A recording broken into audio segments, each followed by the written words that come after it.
Cool. So thanks for coming. Welcome to Stockholm Hardware number 18, People Diversity. Let's see if I can fix this.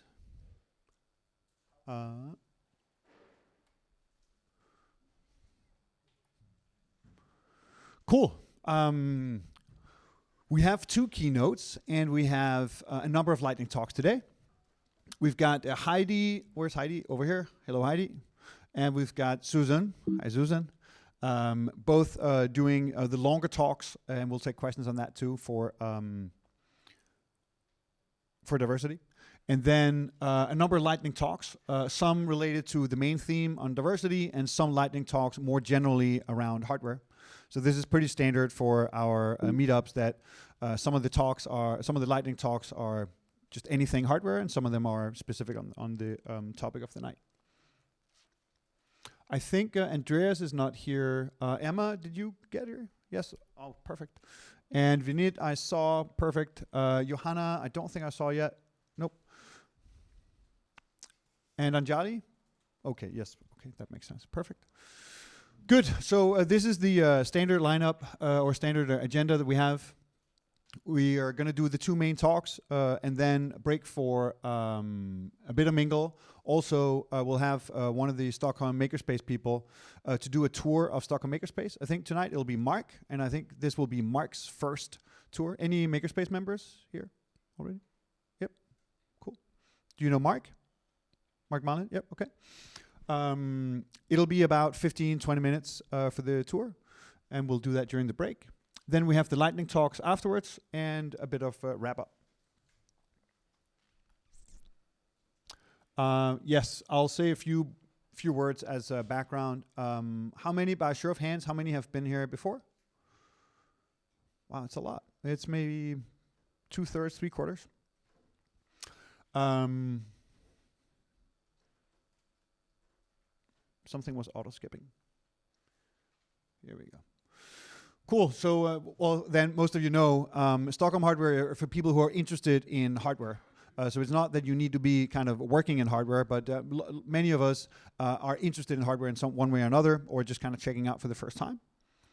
And we're, in one way, actually quite a diverse group of people.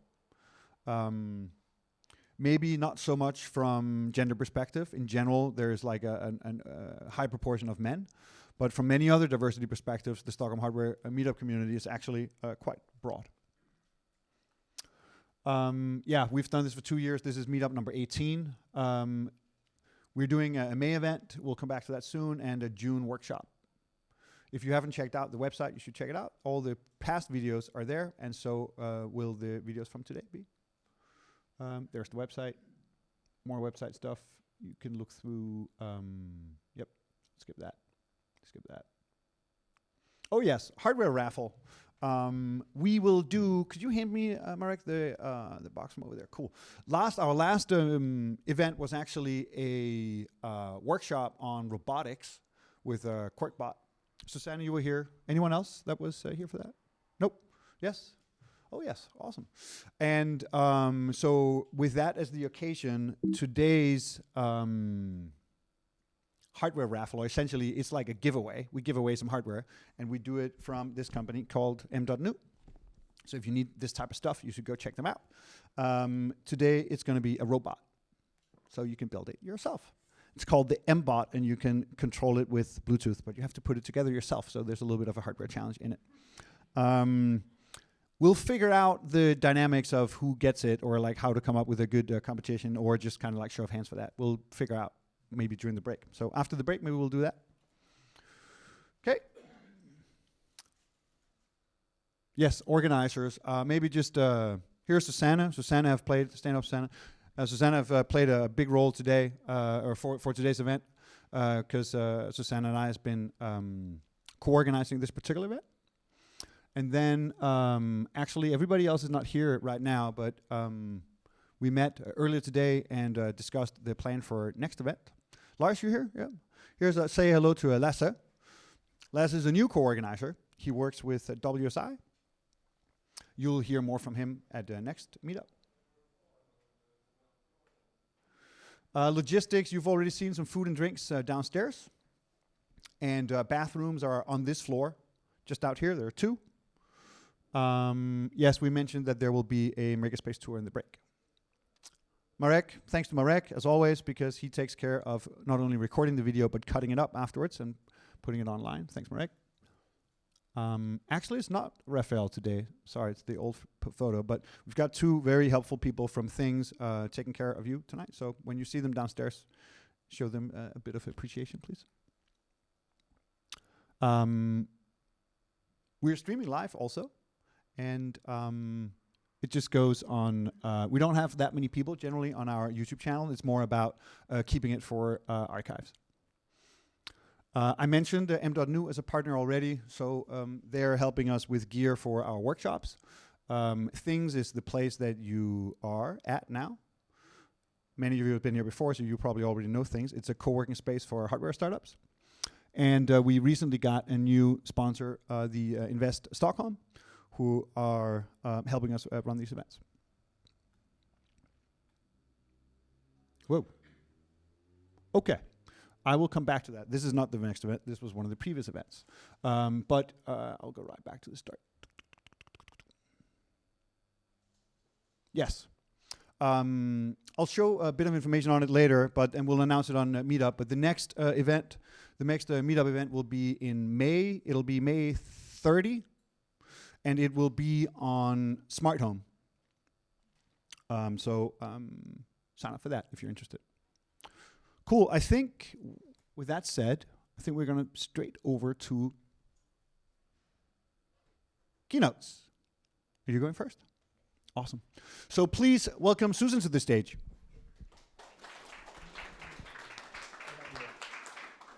I'll help you get that set up. Cool. Can you? Now I can. Oh, was it acting up?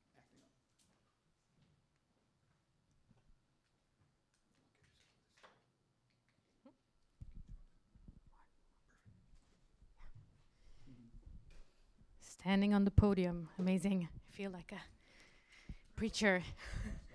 Yeah. How's it going?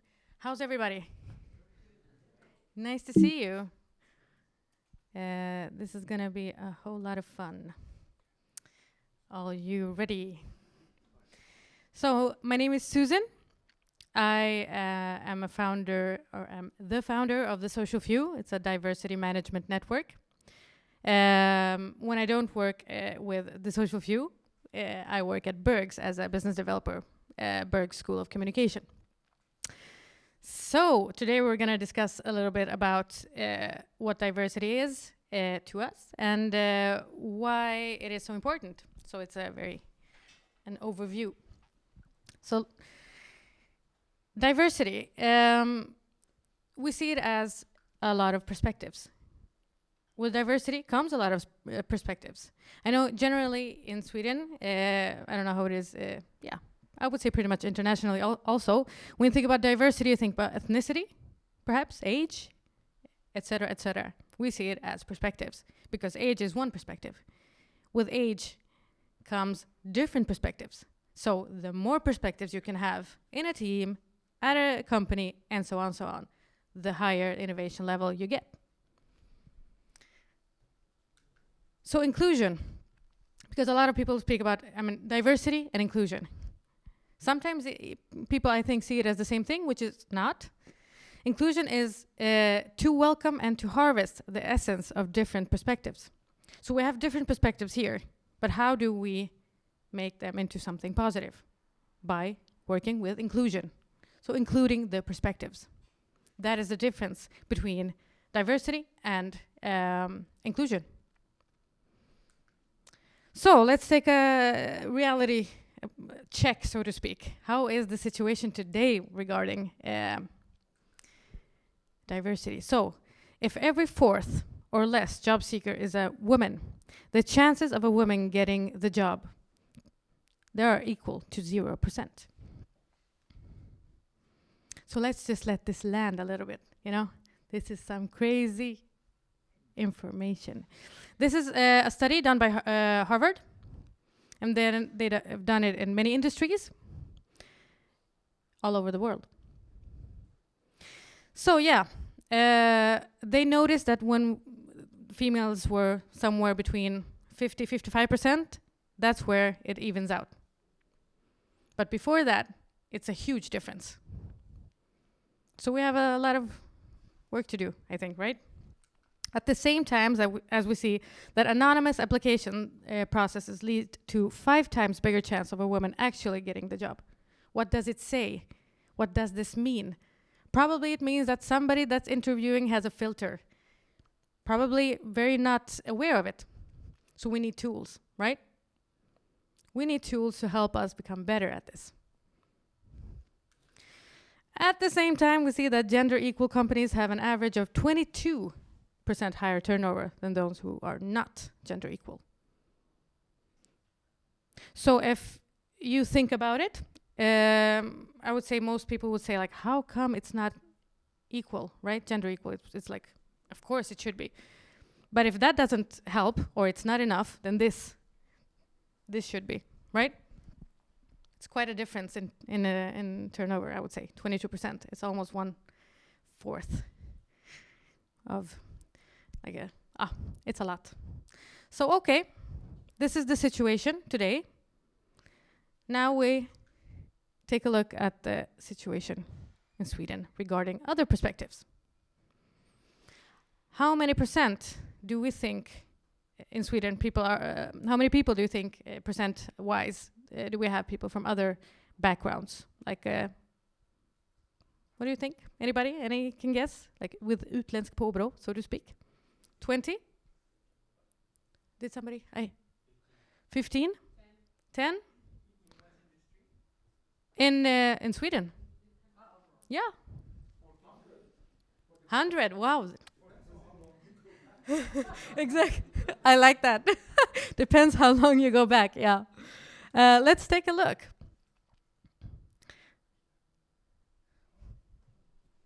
The definition of this is if you're born in another country or if both your parents are born in another country. So the definition, so to speak. So that's one perspective, right? But if we take a little bit deeper look, actually, 1/3 of the Swedish population have at least one parent born in another country than Sweden.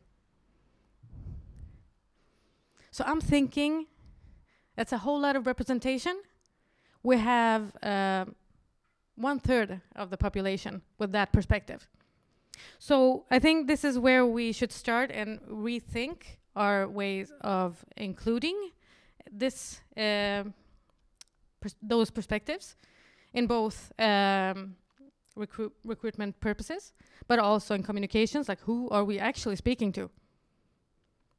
Are we speaking to people with these perspectives, or are we not? So it's time to just like think again, because 1/3 is a lot, and to exclude 1/3 is not good for business. That I can tell you. Anybody knew this? Huh? Cool. Okay. At the same time, as we know that 1/3 of Swedish population has at least one parent born in another country, we know also this, that including companies with a rich diversity among employees see it from solely ethnicity. So this is only this perspective. And within this perspective, there are a lot of perspectives, because ethnicity is kind of broad. Like, what is ethnicity? Depends what ethnicity you have. Each ethnicity is one perspective. So this is quite a complex area, so to speak. But if we look at it solely regarding ethnicity, companies, they perform 35% better than their industry colleagues who are not including this perspective. So this is also, I think, a lot of times when I've been speaking about this, board members from large companies come up to me and they're like, "Are you serious?"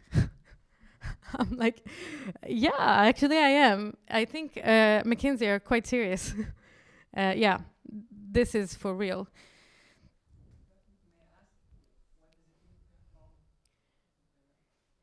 They have a higher innovation level and they perform economically better.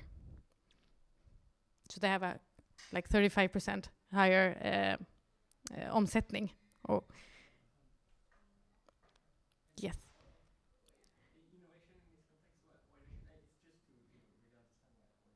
Yeah, just the same as like higher turnover. So this is another word for. Wow, we have to look at this again. So this is another word for that. Like, I'm trying not to say exactly the same thing. Yeah, but the turnover is 35% higher. Yes, good question though. Yeah. Any questions? Because I usually, this is about the time when people are like, wait, what, are you sure?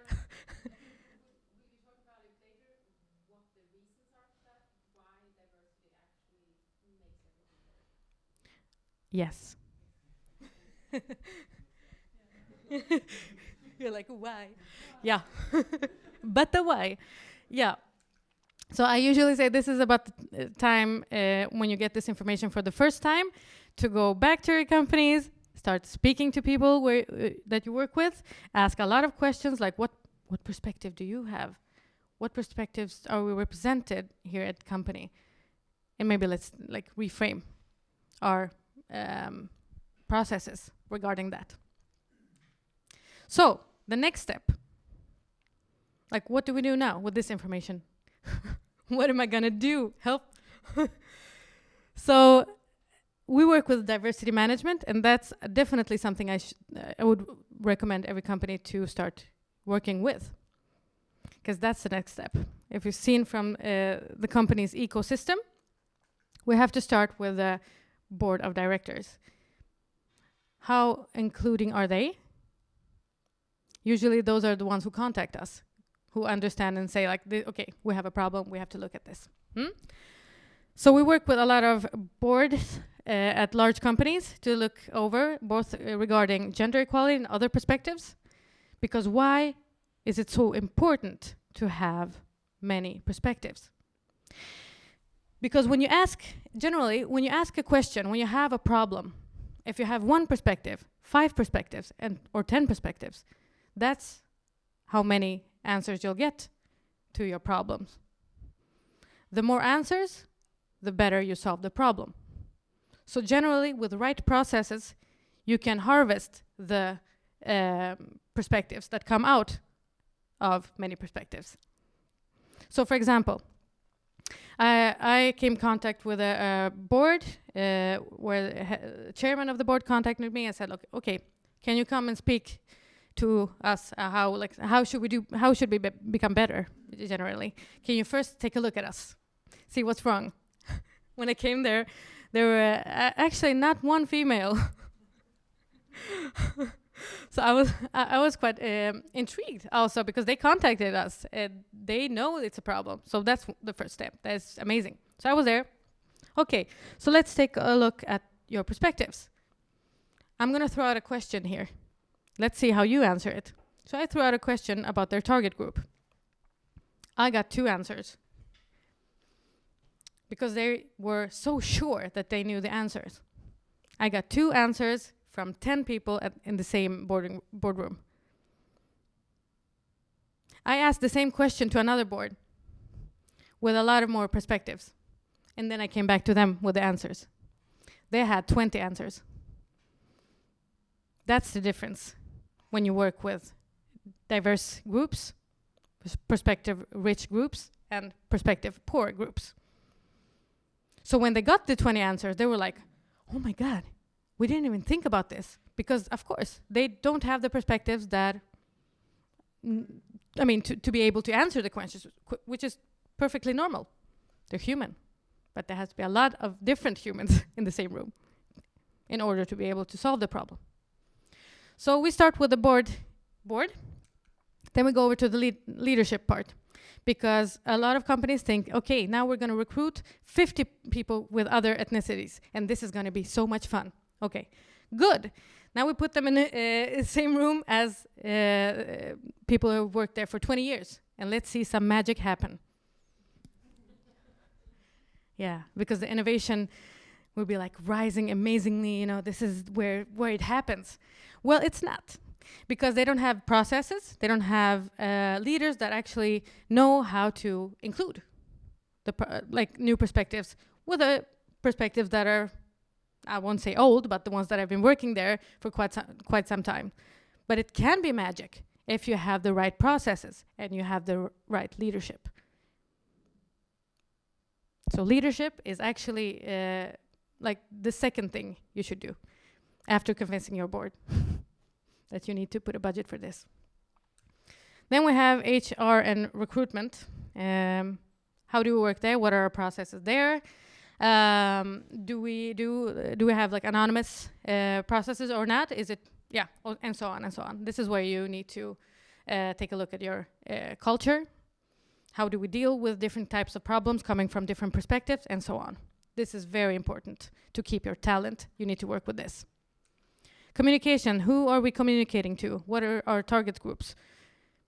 I'm assuming I'm actually not assuming, I've been to a lot of big companies, especially within all industries, I wouldn't say all, but many anyway, where you think you have a target group. And, you know, you don't see the potential of broadening your target group if you communicate the right way. If you include more, then you can actually make more money. You just have to do it right.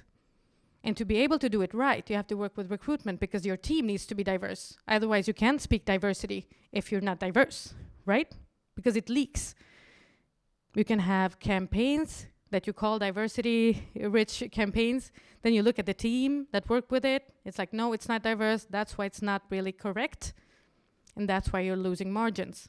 That's why you're losing customers, and so on. So yeah, it has to be like 360. And then, of course, CSR. Where do we put our money? Why do we do that? How do we engage our people? And so on. And then, not the least, innovation.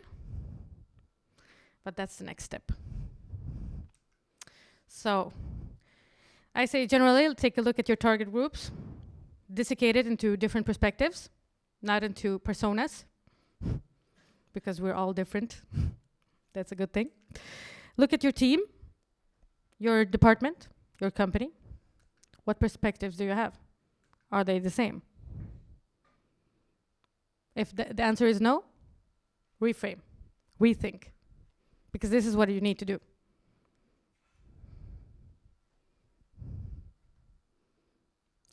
Any questions? I'm amazed. Like, no questions.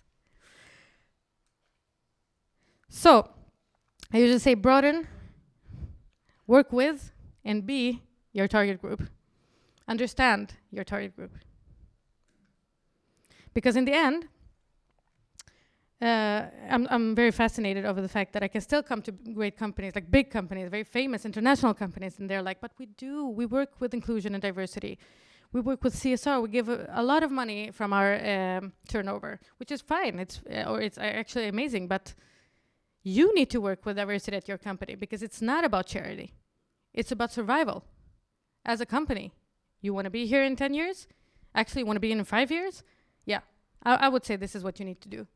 Because there are different, like we talk about digital transformation, which is absolutely, I work with that every day.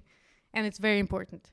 But this type of transformation, this is at least as important if you don't work with diversity today. Well, thank you.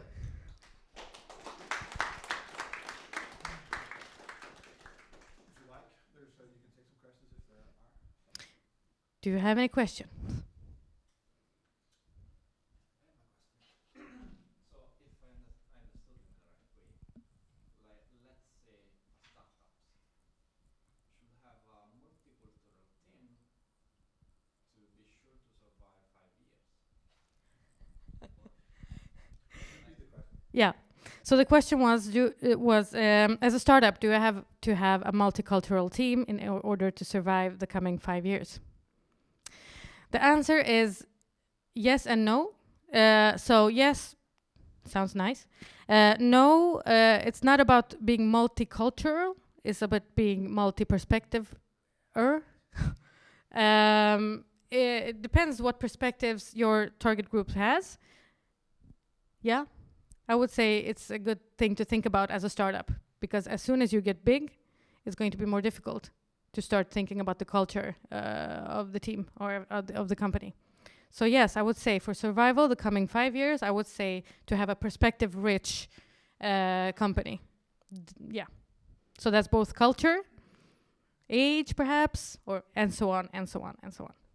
As many as possible, I would say. Because you want to have many answers to your questions, not two. Yes. What can you say to because I see situation of conflict of perspective and the skills you need, let's say with a startup. What advice can you give to the startup to manage that conflict between diversifying in different perspectives that may be as well as skills needed for that? I would say be open about it. You were wondering what advice do I have to give for companies that want to work with this, that want to connect perspectives with to their companies. I would say be open about it when you search, because you need skills. That is very important, but you need to connect them with perspectives. So be open about it when you look for people. I would say, yeah. It's not bad to do that. I'd love to throw in a question. In fact, I have a few, but I'll just start with one. Yeah.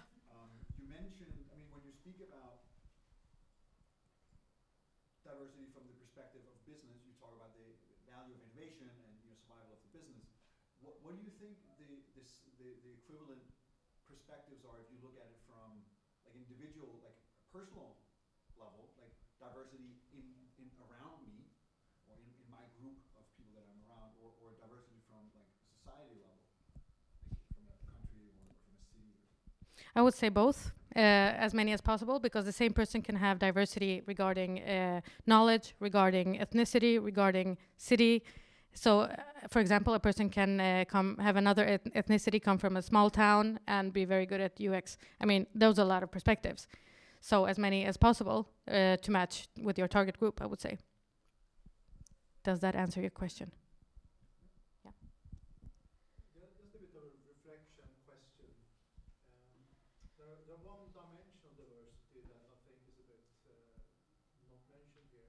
I did an experiment recently. I was between jobs and I decided to apply for some jobs without using my network.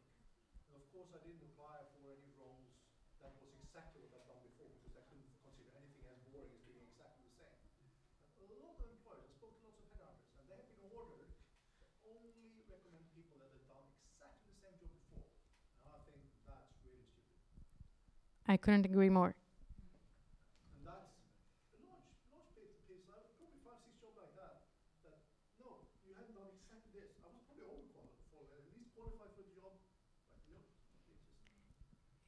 If it's not being a doctor or that type of, because it's good to have, if you are a doctor, you should have worked as that. But if it's not that type of work, then yes, I think that's wrong, definitely. And that's what I mean, where HR and recruitment companies should start thinking about, yeah, because it's great loss. Yeah. Oh, so many questions. Oh my God. Should I take them? Please. Okay. Yeah. So my question was, let me just trying to phrase it. How do you work with, how long do you think it's going to take for companies to actually be open about their diversity data or inclusion data in Sweden? How long will it take until companies are open with their diversity data or how they work with diversity in general? Yeah, I think that will be very quick, because it's about, it's going to be a necessity, because soon there will be certifications coming where you have to certify, for example, as a company in order to, and it's about employer branding, perspective, and so on and so on. So I think pretty soon. I would say tops 3 years. Now, what kind of legislation is that? What do you mean? The certification, sorry. What kind of certifications? Yeah, depends. We're discussing it with other actors within the area. But yeah, in general, it's regarding industry. For example, recruitment companies should have like a specially certified including and diversity. I'm sorry? Stamp. That's a good word. Stamp. Yes.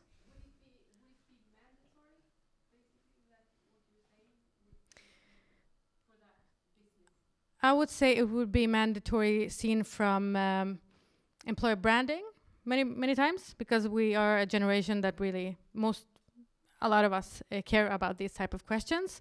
So when we will look for work or companies to work for, we were going to look for the certification. Yeah, I believe it would be mandatory in that order. Yeah, I think you were. Yeah. So, my question is that Sweden is a relatively small country from a population point of view. Yeah. And most of its economy is dependent on export of technology solution, whatever it is. So, from your slide, I got to know that 33% of people are foreign born from one way of the definition. So, do you think that's enough?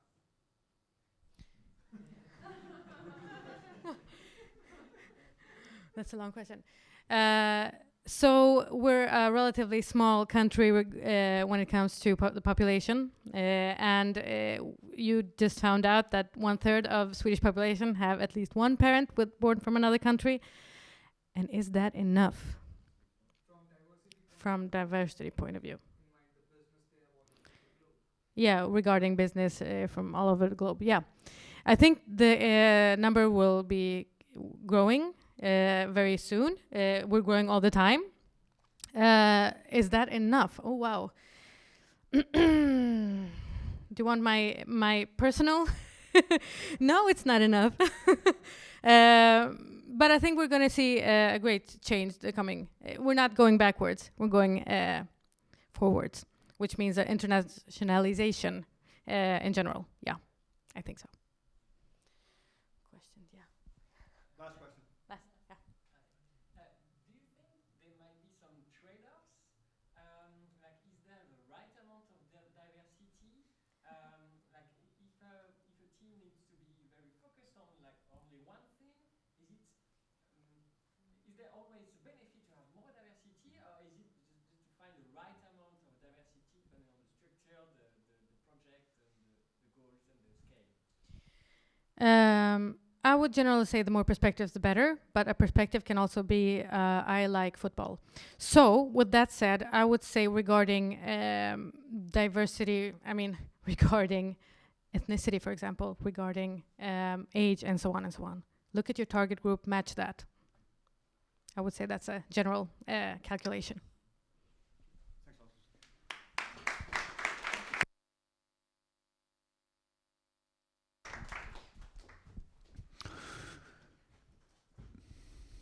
Thank you, Susan. And yeah, come on up, Heidi. I think you also did a nice kind of segue or intro over to your topic, which is maybe a bit more about numbers and data. Please welcome Heidi to the stage.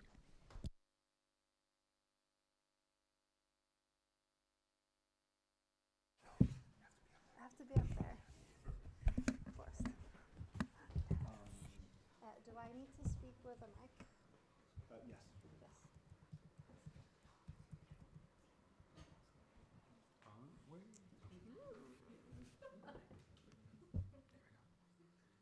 Do you want the clicker? Yeah, I can have it, and then I think it's here. I think I've got it. Oh,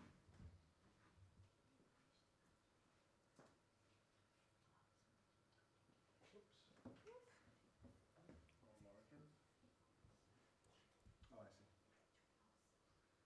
Oh, Interesting. there we go. Much better. All right. So hi everyone. How are you guys? I really enjoyed this talk. This was great. I'm so happy to hear your talk. This was awesome. I'm going to be talking a bit about the same thing. Oh. Mike. Great. All right. Hi. My name is Heidi. My name is Heidi Harman. I'm going to tell you a bit about my version of the talk of quantitative approach on inclusion today. I really enjoyed the talk earlier. I thought that was awesome. And I'm going to give you a different perspective on that. Or not a different, they're very similar, but from a different perspective. I'm a UX researcher by trade. I run a startup, but I'm a UX researcher. And we usually work with qualitative data. But if you're really good, you usually start at looking at the other data entry points. Is there other quantitative data? You will look at that. So I found this topic today really interesting because it's something that I've been working with for the past 10 years. So I'm going to go over a bit about myself. I'm going to go over a bit of research. I'm going to talk about the stuff that I've done, which is Geek Girl Meetup and my new startup that has to do with inclusion. And I'm going to talk a bit about qual data and quant data, the gender pay gap, and why it's super awesome that it's actually being legislated in Europe, but that it's also not enough. But it's a fantastic start. And then I'm going to talk about, kind of round things up about why diversity is great, but you need inclusion. You need to round up the entire experience if you're going to do amazing stuff with your company. So, all right. My background, I don't know, can you guys see? Yeah, that's good enough. I'll tell you.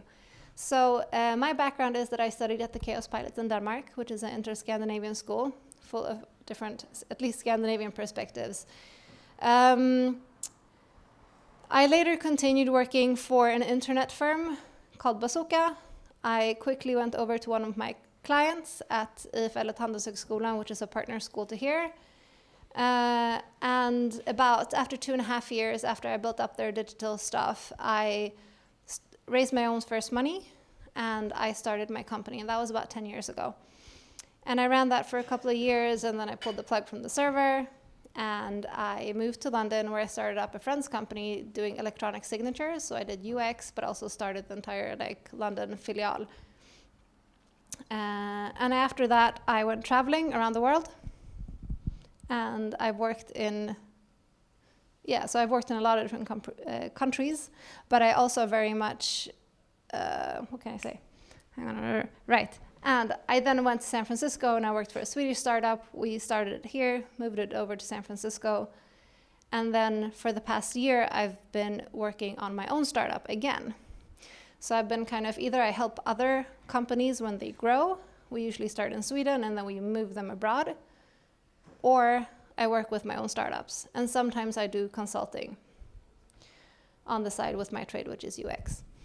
I've also taught at Handels KTH Hyper.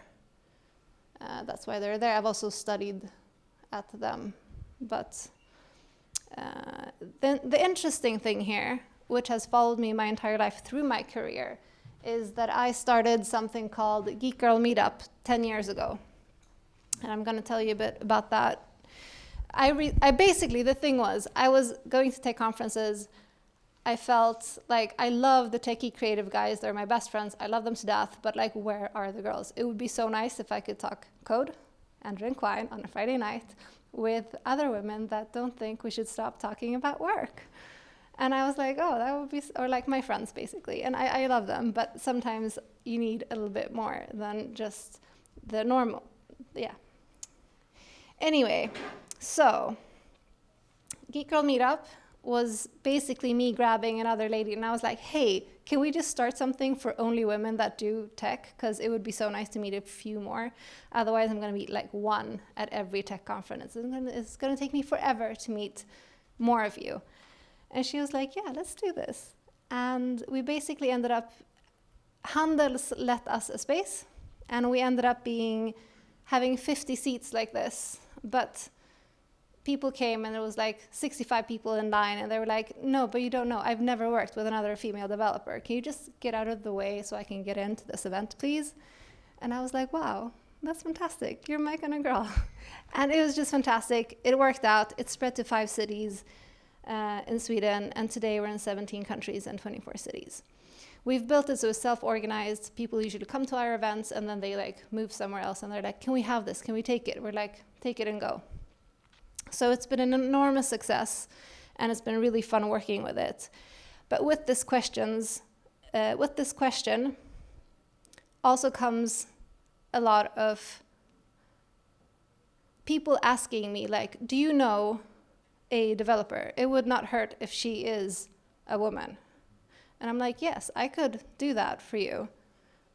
And I've made many, many successful recommendations that have become hires. And sometimes that came in with money attached. And that is one way to earn money. And I thought, wouldn't that be fantastic if I could, and I've done recommendations where I believe that the company is a good place. I would never send someone somewhere where I'm like, no, this is not a good place to work at. And this has been something that's been on my mind for so many years. And people have been like, oh, maybe you could start a recruiting agency.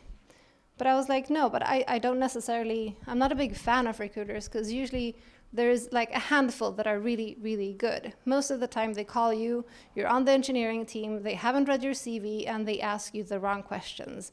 I'm a UX researcher. I might know JavaScript, but I do not know Java. And that they should know. So they're wasting my time and they're wasting their time. So what I'm doing today is that I'm building a crowdsourced tech hiring with revenue share service. So if you recommend the right person who might not otherwise be recommended to that company, to the company, the person gets hired, we get paid because you've done it through our platform, but we take that money and then we share it with you. So that is my way of being like, okay, I'm good at this, but so is everybody else in tech because you're in tech and you actually understand tech. So you're actually just as qualified to recommend someone you've worked with because you can recommend their work ethic and their code. So that's what we're doing. So we're not competing with the recruiters, but we're definitely a complementary service to them. But of course that is not enough because I'm like, money is great, but that's not, I'm like, I don't need more money. I mean, it would be nice, but you know, like we always end up here, right?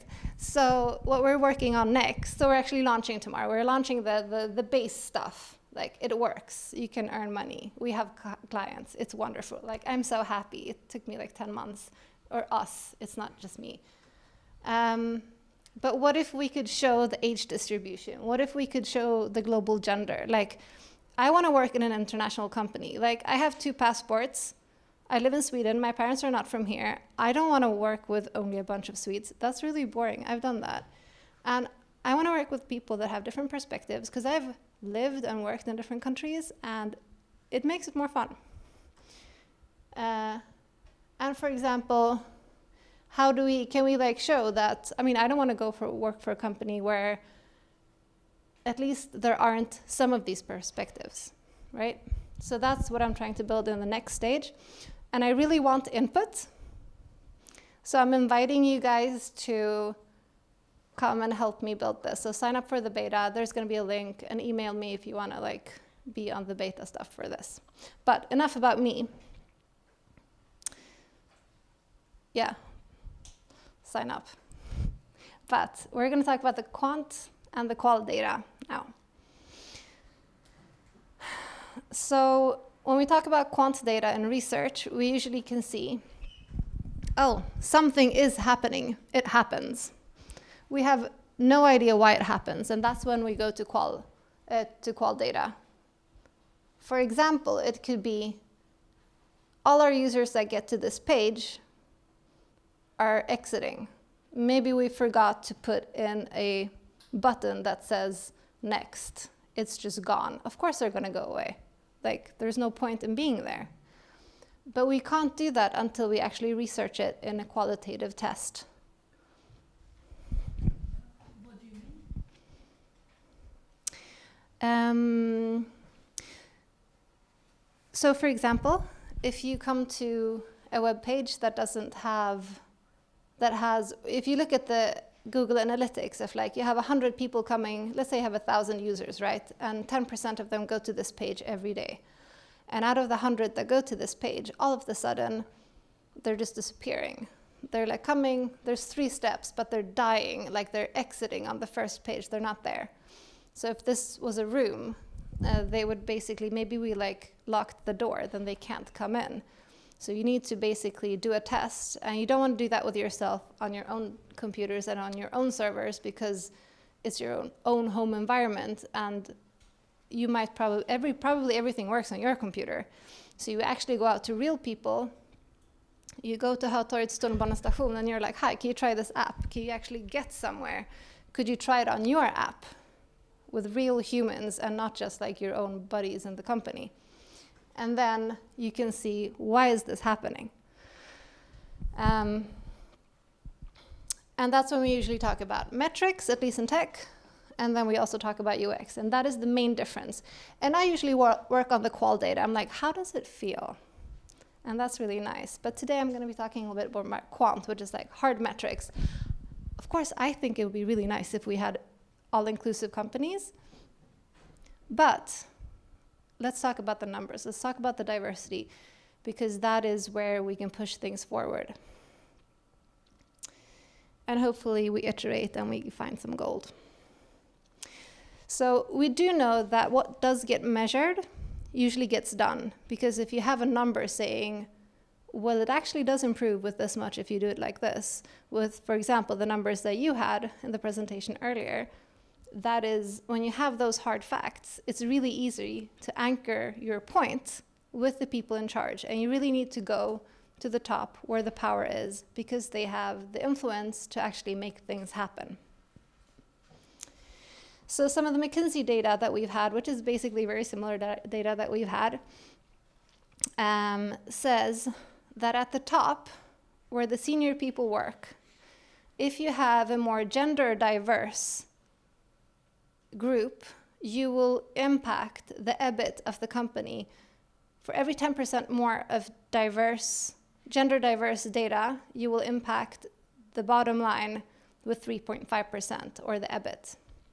And this is true, but it's also only one perspective, because there's so much more data going into not only gender diversity, but diversity that is wider in form of other parameters. One, and I'm going to talk more about those parameters in a little bit, but what's really interesting and exciting in Europe right now, which is not happening in the US, for example, is the Gender Pay Gap Act, that basically is the difference between the average hourly earning, is measuring the average hourly earning between men and women. And they're making all companies over 250 people measure their data and send it in and make it publicly available for everyone. And this is the first time in perhaps history that this has ever been done. And this is an enormous step forward. It still has a lot left to wish for, and I'm going to go into why the data needs to be broken down even further, to not only look at, oh, is it men or women, but do we have a diverse place when it comes to nationalities, to languages, to other stuff that is a multitude of the other diversities that we also need, right? So, but we need to understand this, why it's good, but why it still needs to be so much better, because it's not only about men and women, even though, like, I understand that it is a huge thing and I'm all for it. Do I have 20 minutes? Yes. Yes, okay. So the problem is, basically, you can count in 2 ways, median and mean. And when you count in these 2 methods, you can see that the problem is that you won't actually, you put all the men and women in the same group, or you don't, but you still end up with not really measuring if it's correct. So you could put, if you have an airline, let's say you have Ryanair, they've lately had some troubles. they put all the men and women in the same group, and they try to get a number that says, oh, this is really bad, because you have these really high tops and the really low bottoms, it makes the data actually really hard to compare, where instead of putting all of them in the same group, what you would want to do, rather,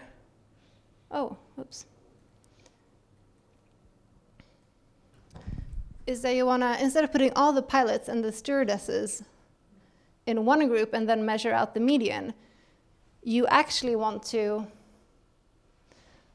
put the pilots and compare the women and the men with the pilots as well as the stewards. That would make more sense. And what I can see is that in 100 years ago, Sweden got its, or actually in 3 years, it's going to be 100 years ago since Sweden got its voting rights for women. And we can see that Sweden usually follows what the UK does. So this means that in about 3 years, we're probably going to have the Equal Pay Act coming to Sweden. That means that most companies are going to have to do the same revision and report it. And I think that's going to be pretty interesting. I hope that this comes to Sweden, but I do see that we need to not only keep it at men and women, but we need to keep it to, well, how are we including other groups of Swedes or new Swedes? So the other measures of how we measure stuff, which I had to research quite a lot about 10 months ago, because I was like, oh, well, maybe we can just have like one universal wonderful index. And that does not work, I will tell you that. So what we've got something called the Equal Employer Opportunity in the US, which is a number that every larger company needs to report by. So Apple, Facebook, everybody does this. And then in Europe, we recently had the Equal Pay Act. And those are fairly similar, but still really, really far apart from each other. In the US, we measure ethnic background. We totally can't do that in Europe because we had a Second World War where we registered ethnic background and then we had a war. So we can't do that in Europe. But we can measure language and nationalities. And that is what we go by in Europe. And these are things that we need to know if we're going to start having a conversation. It is a super tricky conversation to have. We need to know why this is happening, and this is our history, so we need to understand it. We measure disability in different ways, but still, disability in both regions, men and women in both. In Europe, it's now becoming more a salary issue. And then we measure I would say these are things that are now coming into play that have not been in play before. So measuring, do we have non-binary workplaces or people in workplaces that identify as non-binary? But we're also starting to talk about the wonderful thing of like having bias training or other similar educations or programs like you were speaking about. So if you look at Apple, they've made a very conscious decision to take it one step further than the Equal Pay Act. They're like, okay, we're going to pay everyone, men and women, and other diverse groups. So if they've added on the diverse groups, we're going to pay them, everybody, if you get $1, you get $1 too. If you're making the same work, that is actually rewarded in the exactly same way, and you cannot discriminate. So that is really interesting. And this is somewhat depressing data, but I still think it's really, really interesting. So this is data. What I want you to look at is the year under the main title. This is in 2014. And we have tech, we have different race and ethnicities, and you have tech. And this is the global gender. So the Global Pay Act only measures this, which is a great start, right? But in the US, we also measure this because history is different. But I can see this coming to Europe so that we can actually start having this kind of progressive talk about how we measure stuff. So this was in 2014. And what we can conclude from this data is basically that it takes a really long time to make things better.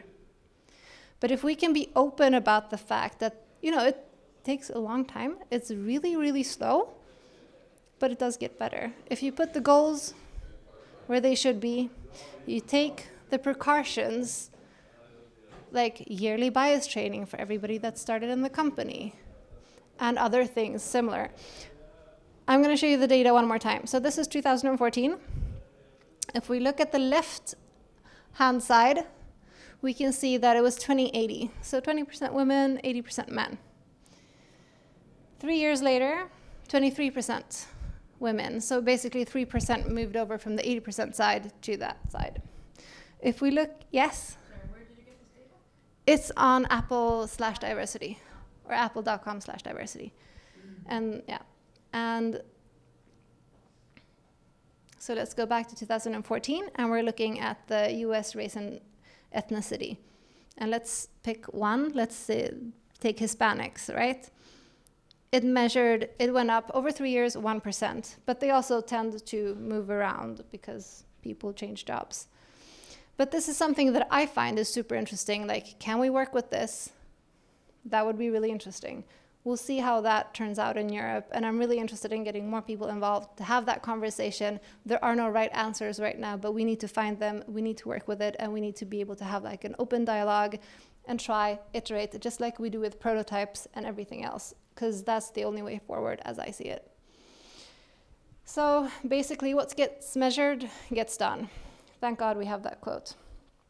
I will now talk about this. And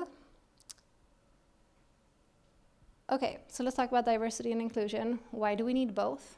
So, when we talk about diversity, we talk about, a lot of the times, about numbers. Oh, we need to get one of this type of person in. We need to get this perspective in. Oh, we're getting this and that. And it's very easy that you become tokenized. Oh, Heidi, we need a girl on the board. Can you come talk? And I'm like, yeah. Am I here for my knowledge, or am I here for... And independently, most of the times, I'm like, okay, yeah. I'm going to come because I know what it means in the long run to show up. I know what every single woman on Geek Girl Meetup showing up, giving their talks. Maybe it's their first talk. Maybe we're like a mini incubator for female speakers around the world. And every time you show up, you need to show up. You need to give your talk. You need to do what you do best and just keep showing up. So diversity, I'm not minimalizing it down to numbers, but in one sense, we do look at numbers. And we need to be okay talking about that. When it talks to inclusion, we're saying, okay, now we've created a diverse group. Now, how do we lead in a way where it's okay to talk about these differences, that we are different? How do we include, how do we invite, having a dialogue, having a discussion, and letting our differences become strengths with each other so that we can develop amazing products, so that we don't fight with each other, for example. Because what happens when you have diverse teams, which is a part of the McKinsey data as well, is that you do have conflict. And conflict is normal. If I don't understand you and I'm making assumptions, that's not good, right? You actually want to pave with trust. And you do that through really good leadership. So a good leader today needs to understand how to create a good, inclusive environment and open up for the dialogue. Because there will be conflict. I mean, there's always going to be conflict. That's just how it works. But it's how you deal with it. Do you like, no, I don't want to? Or do you be like, okay, I hear that we have a different idea about this. Let's talk it out, because we need to, because we're inventing things. And once you do that, you start inventing really amazing things. And then you can start reaping the benefits, which is basically the innovation that comes out of it. And here's the other part of the McKinsey research, which basically shows and indicates that it's not only about female data or female-male data, but it's very much about including other ethnic diversity. So it needs to be both. And I've tried to kind of sum this up in a way where we look at what are the benefits? Okay, so at the lowest level, at the everyday level where we can all understand, we get employee satisfaction. If I get to work with an international team, I'm really happy when I go to work because I get challenged. I get people coming in and making me feel like I am not the smartest person in the room. And I love that because that's how you develop. That's how you come up with new ideas. If you're the smartest person in the room, you should leave, really. And at the company line, the bottom line improves. And it happens through innovation most of the time, and like higher productivity. And this is also McKinsey data. And I have a slide with all the links in the back. And I'm going to put it out online so you can always reach it and have a look. And on a national level, you become an innovation nation, or you continue being one. And when you do that, you have companies paying more tax, so you can have more free education and keep educating your people and just having more, what's it called? Yeah, just a better life, basically, a higher life quality. So I'm gonna wrap this up. May the inclusion be with you. This is really nervous. This is my first talk about this. I'm like really nervous.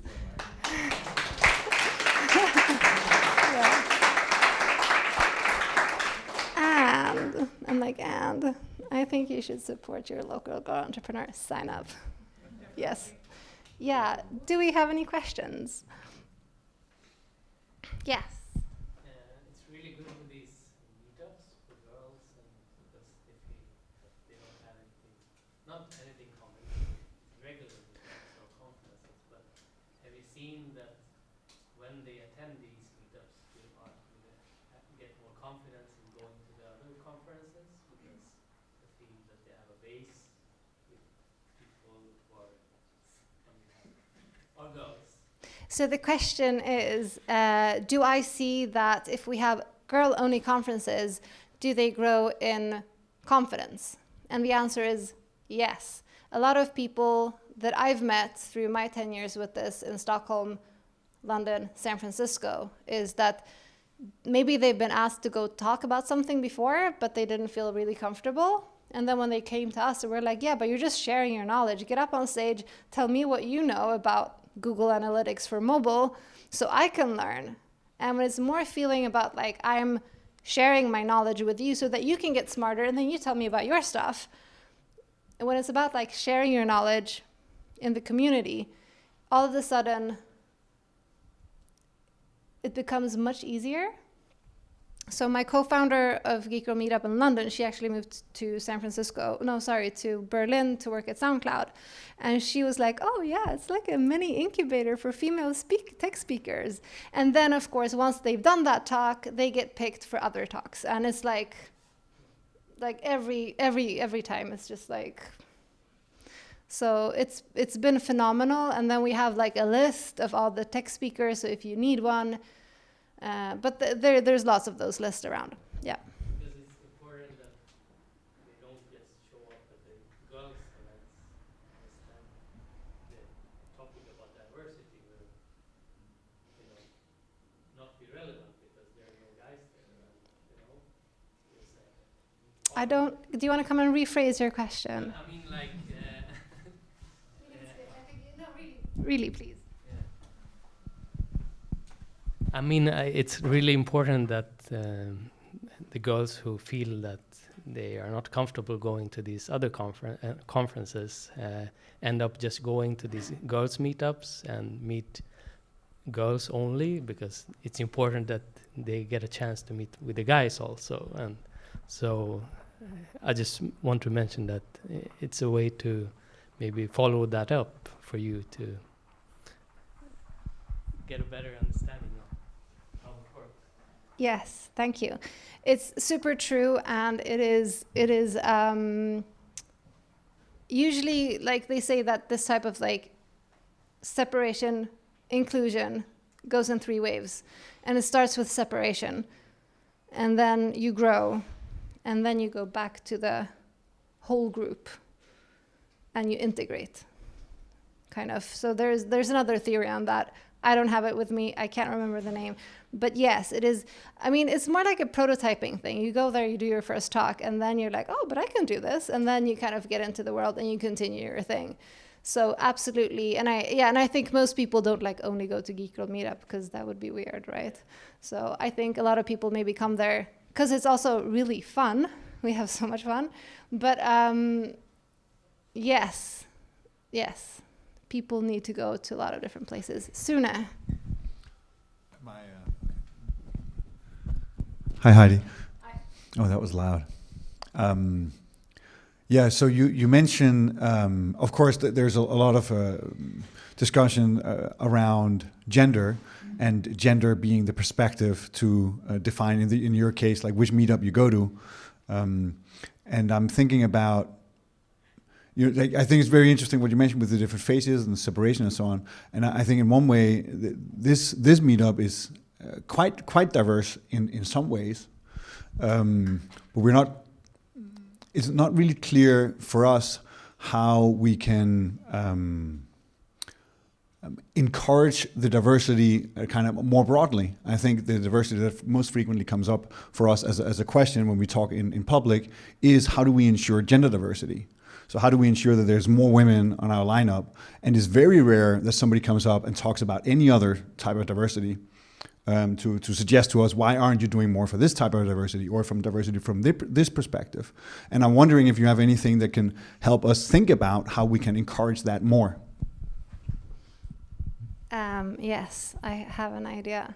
I have many ideas and many suggestions. I think one of the things that you could do is like ask people, how can we do this, and have like a suggestion box or like a workshop about it, and then actually like, oh, you got 12 really good ideas, great, do one per month or something, and have somebody be responsible, a bit like with GDPR, right? Like you actually have one person at every company who's responsible for it, and just like make sure that this happens.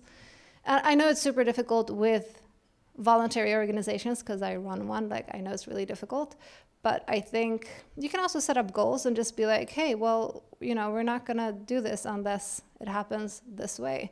Like, we don't take sponsors that we don't like because we don't have to. We just don't. If you don't meet our values and you want to impose things that are like, no. So I think, but I also have another idea. Okay. Yes, I know, I'm gonna cry from it.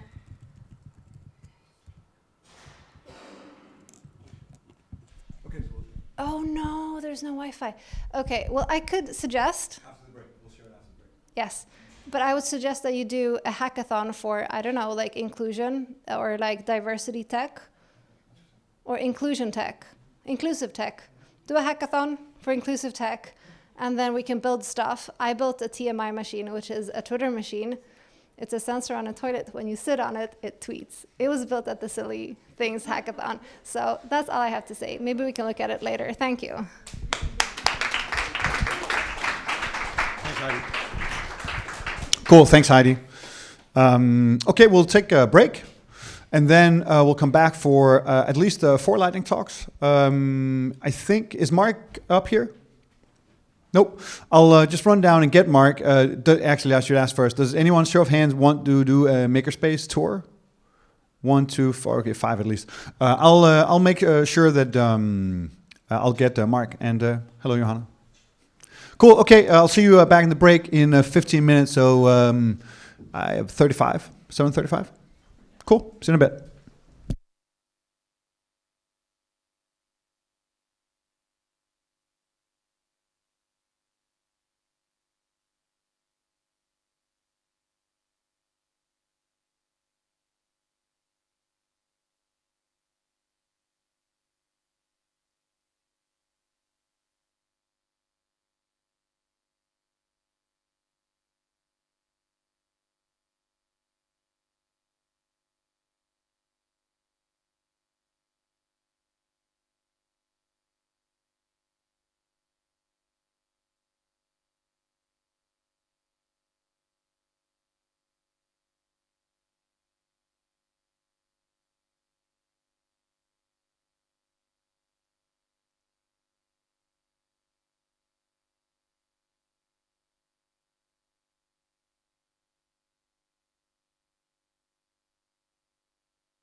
Test one. Testing, testing.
1 2. 1 2 1 2 1 2. Okay. Is there anyone here that has been on the Makerspace tour? No. Yeah. No. Well, not just, but yeah. I'm afraid they're not back yet. But on the other hand, for timing, maybe we should get rolling. Let me give me just a few minutes. I'll run down and see if I can grab them back.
Check. Okay.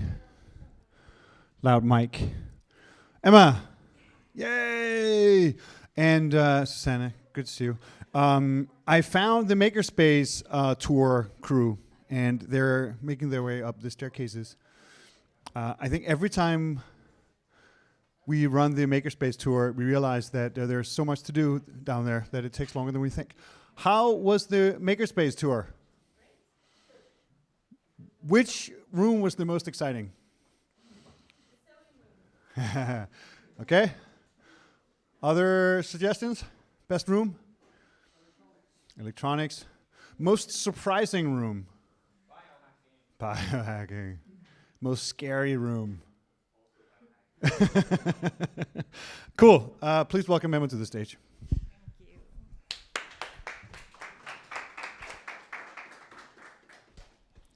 Thank you.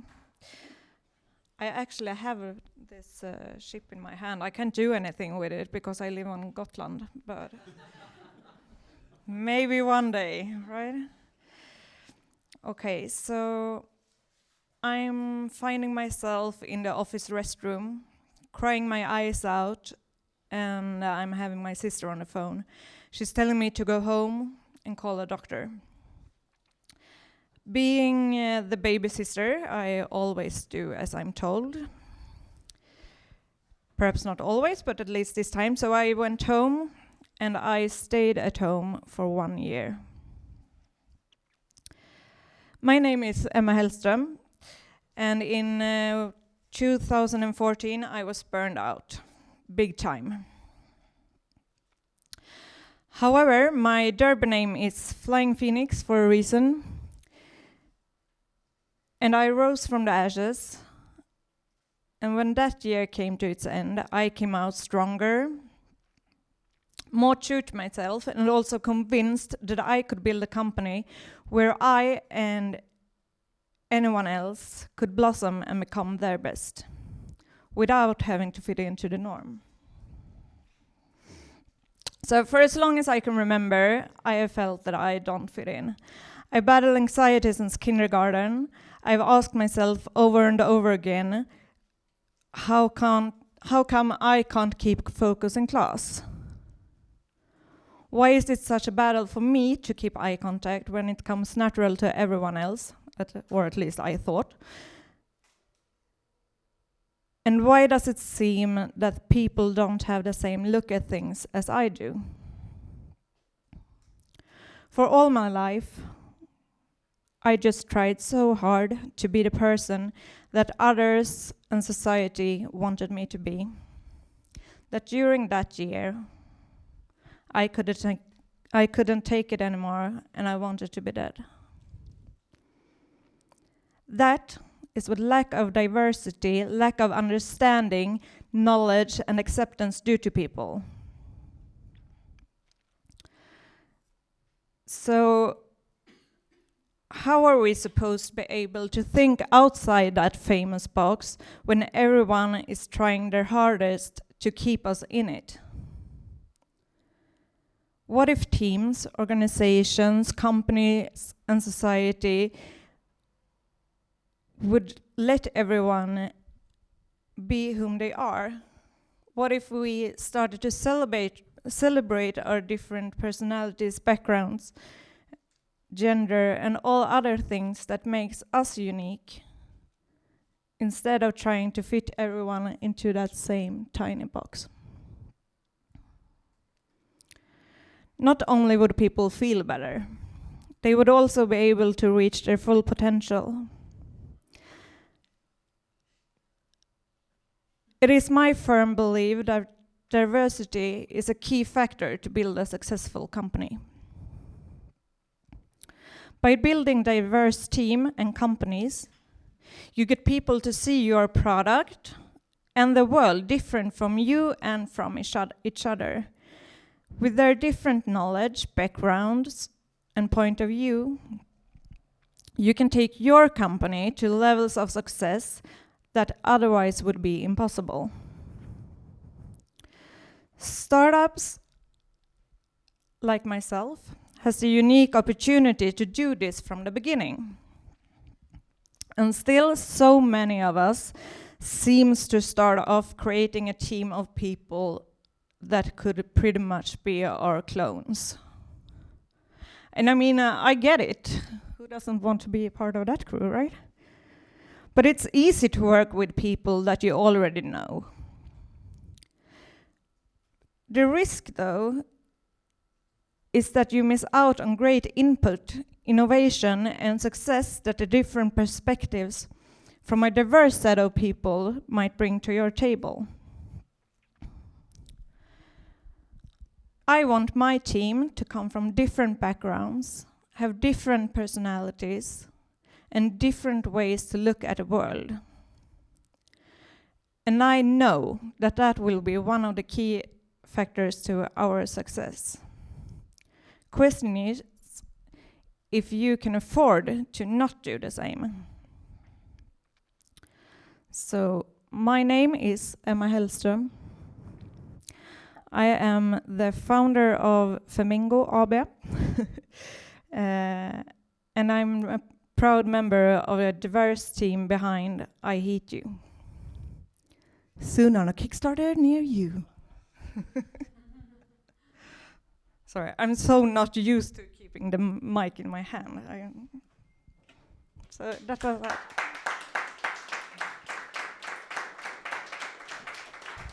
18 minutes. Good job, Emma. Very nice. Emma, thank you. What a great start for the lightning talks. We don't do questions for lightning talks because we just power through to reduce the time, but obviously you can chat more with Emma afterwards. Cool, I think we have 4 in total. Who's next? Great. Hi. Are you, do I need to pull up a slide for you or something? I don't have a slide. Great, fantastic. Welcome. Thank you. Hello, everyone. My name is Anjali.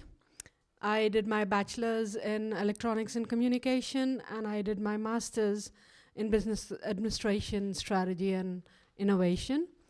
And I worked in 3 multinationals in 3 countries, and I've launched a lot of products in different continents. And lately, I've coached about 30 tech startups. So I would like to, and I'm no expert on diversity, but I would like to begin the talk today by thanking the great managers who chose me to be the exotic factor in their teams. And they didn't only choose me to be that factor, but they also educated me and supported me while I built diverse teams. So it's no wonder that all of them, most of them, are now my references. They're my close friends, and they're also my mentors. And what has happened during the entire process is that I've learned a lot about being the exotic factor, but also how do you build diverse teams. And diversity is not for everyone. So if you have customers that look like a certain group, I agree with your target group statement, and you think that you have a solution that is going to work for that particular set of customers, please don't go in for diversity. But because I work with innovation, I like to quote some research which has looked at all listed companies, and they have identified that their life expectancy today, if they are the way they were, is about 15 years. So if you're building something that needs to evolve, if you have a growth strategy, or if you have innovation on your agenda, you should think about a few things. Does your team represent the race, the gender, the age, the education, the upbringing, the mental and physical health issues that your target customers and your target partners have?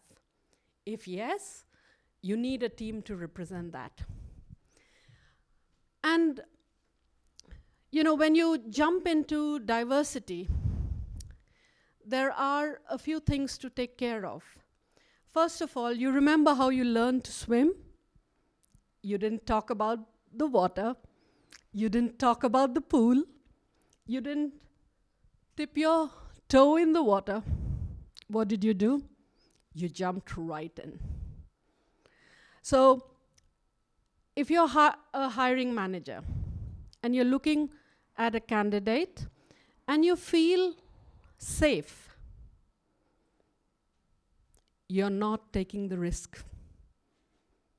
Because if you could do the thing by yourself, you wouldn't need that team.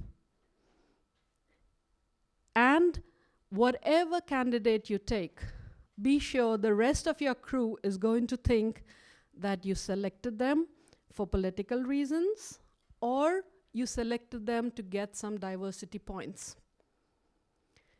And anyone who's led a diverse team knows it's very difficult.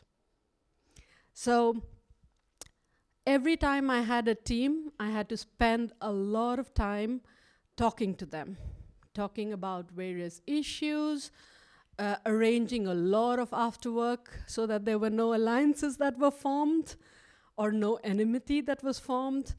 And my best learning for me was when I actually got the diverse teams to sit down together and openly talk about the ways of working and to also define their own KPIs. And that really worked.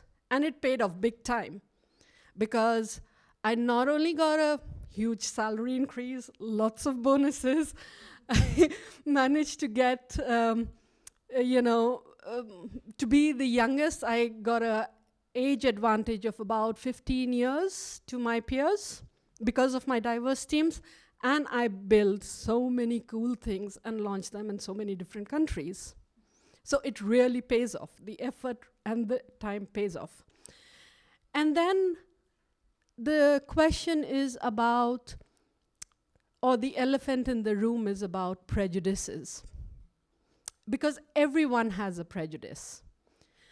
Either you are not aware of it, or you don't address it. And there's a simple prejudice like, all Swedes I know have done a marathon, or have done Vasaloppet. Or it could be something like, every Indian I know has an high IQ or knows yoga. You know, but some of them are really crippling. If I can have just 2 minutes more. One of the psychologists that I had in my training that taught me how to deal with multicultural teams, what they said was, take a word, and this is an exercise for all of you to do today. Take a word, try to explain it to your child. Let's say capitalism. Try to do that in English. No synonyms. Okay? You have to explain the word. And then try to do it in Swedish. And analyze the explanation you gave your child. There is where your prejudice lies. Also, another thing one more exercise for everyone, the last one. When we meet somebody, we always say, where do you come from? And the reason we do that is because we would be comfortable by putting them in a box. You know? How many of you know someone who does not behave like the way they look, or the way that you assumed they would do when you saw them first? Anybody who's saying no? Yeah. Okay. So my second task for the day, after you've spoken to your child, is communicate, talk to the person, take the risk on somebody who doesn't look like you, who doesn't behave like you, and I can promise you, both of you will be richer for it. Thank you.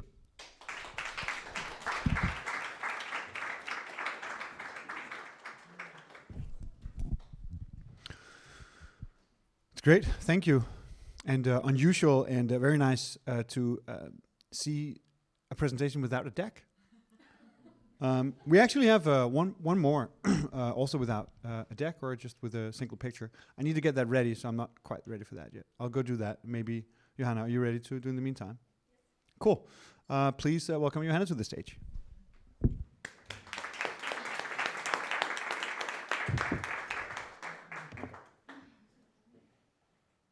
Was that too quick?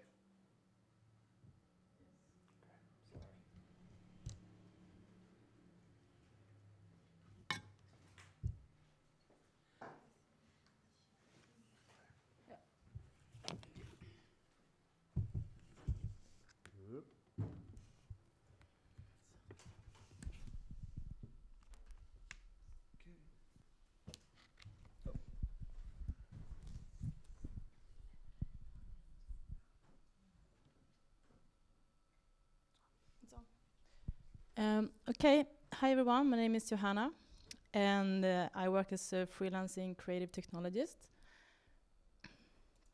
And what that means, I've been basically working as a programmer and also had the role of technical director in the digital production industry for about 10 years. And I work with a lot of different projects, like traditional websites, but lately usually a lot of hardware-related projects as well. Some audiovisual installations and also some more experimental, like biosensor. This is an EEG headset project. So yeah, I do a lot of different things, basically. But I'm not here to talk to you about any of those. I'm gonna share an experience I had from a science hackathon in Berlin. I'm based in Stockholm, but I also do live in Berlin, like part-time. Okay, so science hacking, what is science hacking? It's basically the collaboration between programmers and artists and designers together with scientists in order to make something new together. Could be like a life-saving helmet for firemen, basically using all of the sensors available for Arduinos.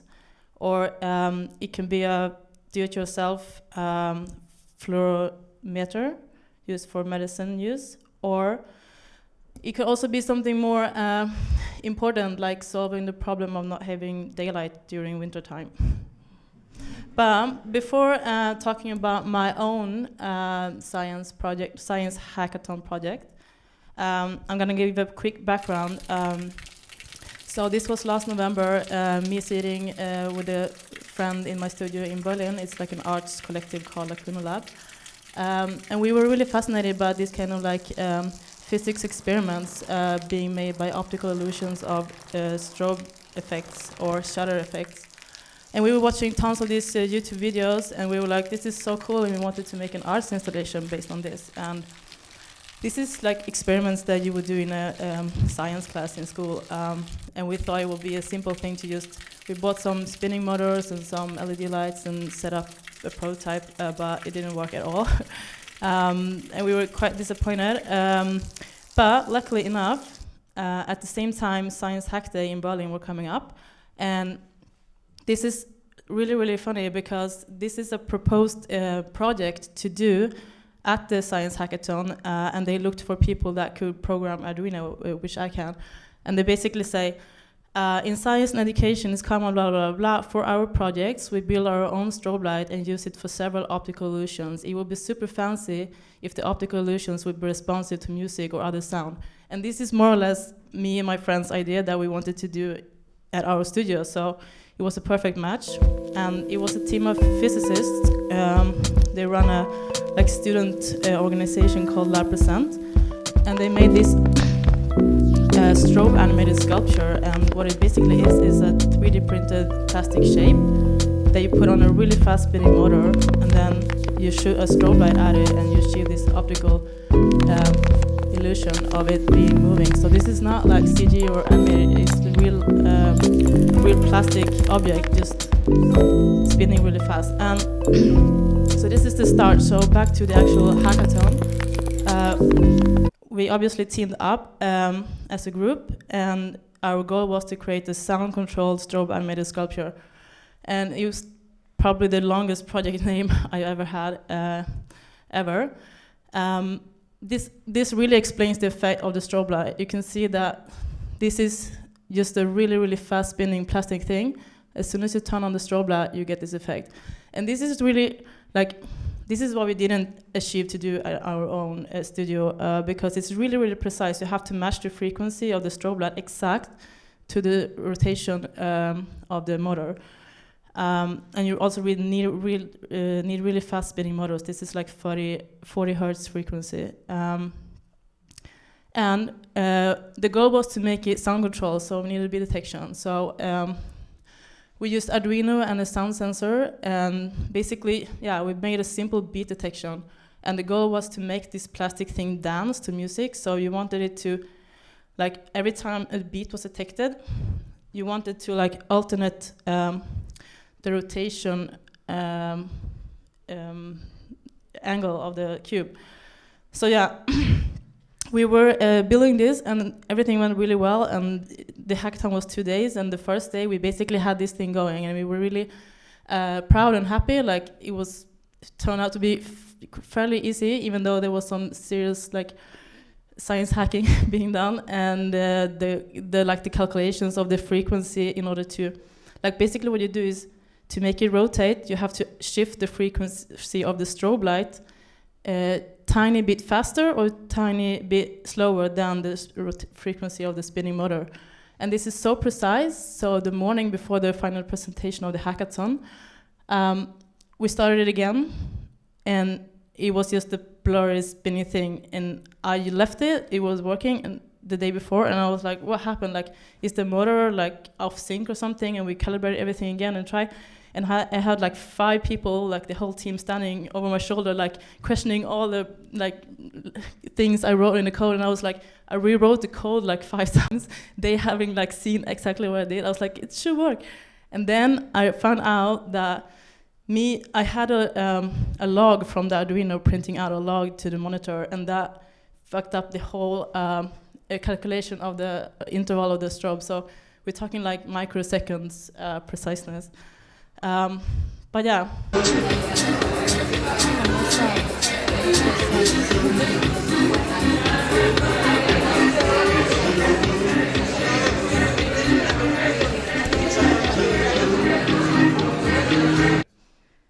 Probably, because that's the whole thing.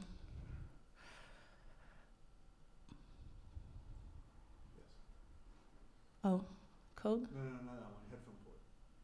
Oh. Yes. Okay.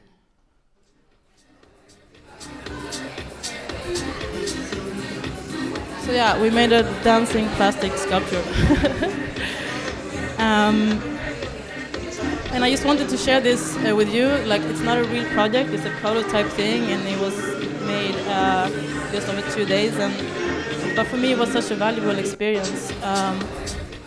Like, looking at, I already had ideas of making an arts project with a similar concept, and like actually working with a physicist that had a deep level knowledge about this, making it so much more interesting for me. And like, I helped them, and they like invited me to their like physics lab and everything, and it was an amazing weekend. So I would recommend if you ever come across something like science hacking. Thank you. It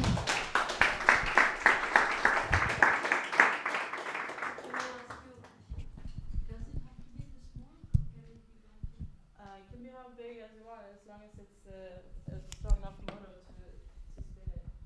So the motor is inside. Motor is underneath, so it sits on a plane on the spinning motor. Thank you, Johanna. Very natural to come straight after the visit to the makerspace. Cool. Last one up is Vinit. Is that the right pronunciation? Yeah, Vinit. Vinit. Welcome, Vinit. Please welcome Vinit to the stage. Thank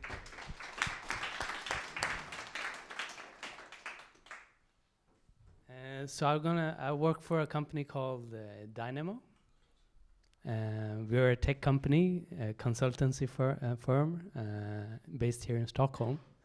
And I'm going to talk about our culture a little bit. This is a map of our employers, where they come from. And we are around 40 people. And during the past 2 years, we had nationalities for reaching above 25 different nationalities. And this, the red ones are the current ones working at Dynamo, and the purple ones are like alumni. So we have representatives from all continents. There is one on Australia also, just to make sure. And the thing is that we have something on our website which is diversity in action, and for that we mean that it's not just a buzzword. We really have it. I mean, our management team consists of 4 people, and 3/4 of them are, including myself, have a foreign parent background. So it reflects to the top level and throughout our company. So it's not just about having a diverse employees from different countries. It should reflect on the highest level also.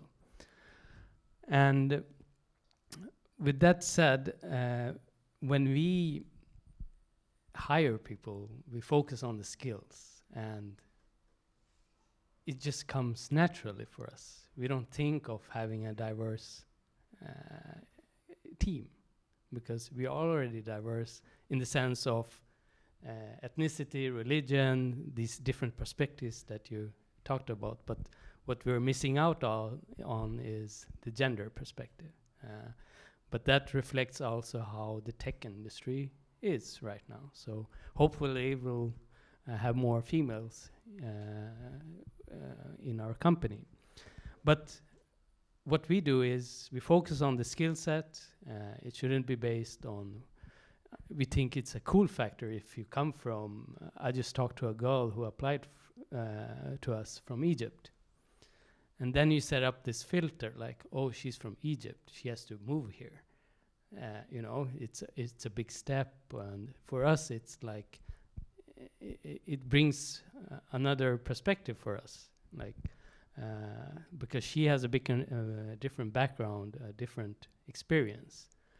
So there have been some questions during the evening that, but what does it benefit to have a diverse team? And what people have brought up is that we all here are problem solvers, and if you have a diverse kind of set of people, then you will tackle the problem with different solutions, not just 1, 2, but up to 25 different solutions. And in that sense, it's very important because it's if you look at the business and society and the individuals, they are all connected. I mean, the society that we live in should reflect the workplace also. Like, if Stockholm is a multicultural city, I mean, it should be natural to have that in the company workplace. I mean, and same with like individuals. And for myself, for example, I'm born and raised up in Stockholm, but in a very diverse environment. And for me, it's just natural. It's awkward to just have same kind of people. And we had an after work, and we invited some clients, and they said that, I mean, I'm so amazed by your office and your coworkers. They're from all around the world, and in our office, it's just like they have the same degree from Linköping or Chalmers and live in this Stockholm inner city. So for us, it's like it can. We are a real example of that it can work.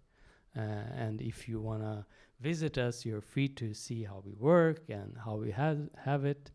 And we feel that we don't want to be just a buzzword, but you really need to show that in action. Like we see that it's good that there are focus on this area with, like, you see different titles on LinkedIn. Some have like a chief diversity officer or something. It's very good, but it should be a natural thing reflecting how it looks in the society, and that we are in 2018. We live in a global world. Like there are companies who have teams in like Estonia and are based in US. So I think when it comes to the tech industry, we are far more ahead when it regards to many of these perspectives in diversity, but we are also very behind when it comes to gender equality. So I think it's important that we have these meetings and we meet to share the knowledge that this can work. And for an example, we've been involved in the media a lot since 2 years back because some of our developers were deported by the migration board. You probably heard of Tayab, and for us it hit us in the heart because our core asset are the people in the company, and now these people are taken away and they can't be in Sweden. So for that, we stood up for that, and it was like the waves in Egypt and Libya on a society level. This was very important for us because it meant that we wanted to show that it's not a matter of just a supply-demand question, that there's a shortage of engineers in Sweden. That's why we hire people from abroad. It shouldn't be like that. Focus should be on the skill set, and and look on these different perspectives at the early stage when you hire people, and remove this filter that you have, and see the individual, because what's not been mentioned here is the experience, which is the most important part, because one person raised up in Egypt has a different experience, and one in Sweden has a different experience. And we want to summarize this in this map, because it shows that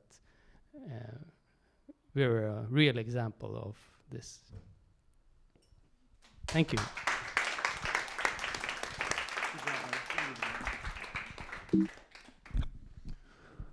Okay.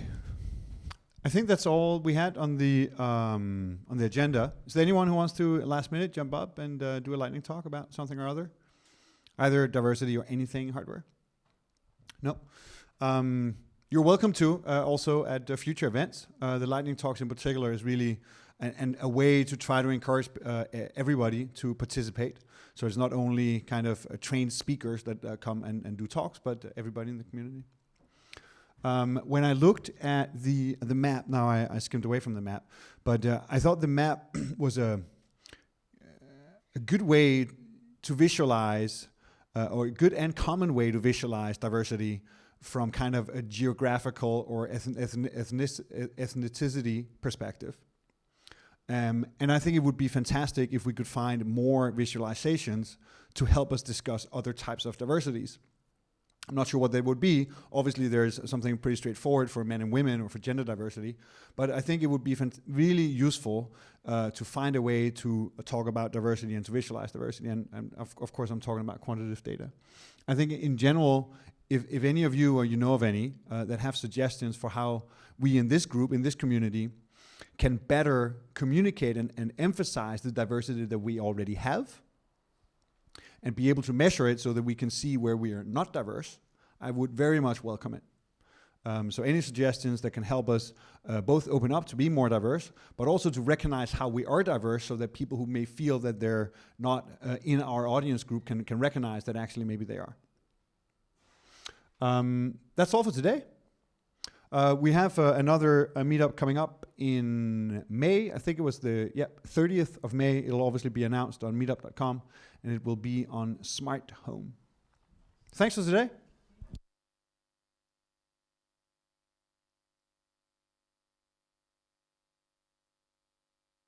The what? The giveaway. Yeah. Oh! I was gonna take. So I'm not taking it home for myself, man. Okay, you're right. And this is not even the first time this is the second time this happens, that at the end of it, like, why don't we do something simple, like everybody who actually would like to have this robot and would be likely to actually build something with it, over the next 3 months, say, hands in the air. Okay, awesome. That's pretty good. I was thinking we'll just come up here, we'll stand in a circle, I'll dump around like a bottle, or I'll spin a bottle, and whoever gets it will go. You don't have to prove that you will use it, but I think it would be best if it goes to somebody who at least has the intention of building a robot out of it. This is pretty solid, actually. Okay, should we spin the bottle, or do you want me to spin around the middle? Spin a bottle, right? But I also already know where you are, so that would not be fair. Okay, I think we need a bigger circle if we need to have like a fair, if everybody needs to have an equal chance of winning.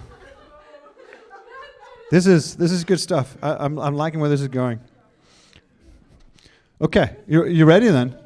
Okay, okay. So this is. Okay. Oh! All right, fantastic. Okay.